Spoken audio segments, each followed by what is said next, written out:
என் பேர் கிருத்தி ஸ்ரீனிவாசன். நான் ஒரு குவாட்ரப்ளீஜிக்.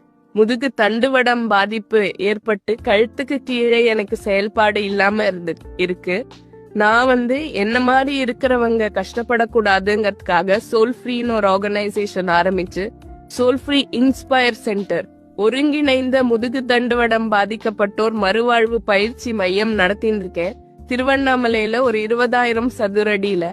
இந்த வேலை எத்தனையோ நூத்துக்கணக்கான இந்த மாதிரி டிசபிலிட்டி ஆயிட்டவங்க திடீர்னு ஒரு ஆக்சிடென்ட் ஆகி முதுகு தண்டுவடம் பாதிப்பு ஏற்பட்டு அவங்க கழுத்து கீழேயோ இடுப்பு கீழேயோ செயல் இழந்தவங்களுக்கு ஒருங்கிணைந்த முதுகு தண்டுவடம் பாதிப்பு மறுவாழ்வு பயிற்சி கொடுத்து அவங்கள சுயேட்சையா உடல் ரீதியா, மன ரீதியா, பொருளாதார ரீதியா அவங்களால சுயேட்சையா செயல்படுற மாதிரி நாங்க பண்ணிட்டு இருக்கோம். நூத்துக்கணக்கான பேர் இதுல பெனிஃபிட் ஆயிட்டு இருக்காங்க. 3000 குடும்பத்துக்கு மேல நாங்க சப்போர்ட் பண்ணிட்டு இருக்கோம். எங்களோட வேலைய எங்களை கண்டினியூ பண்ண தயவு செஞ்சு விடணும் கவர்மெண்ட்.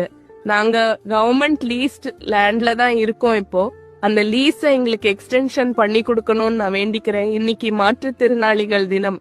இன்னைக்கு நான் இந்த ஒரு வேண்டுகோள் விழிக்கிறேன் கவர்மெண்ட் கிட்ட.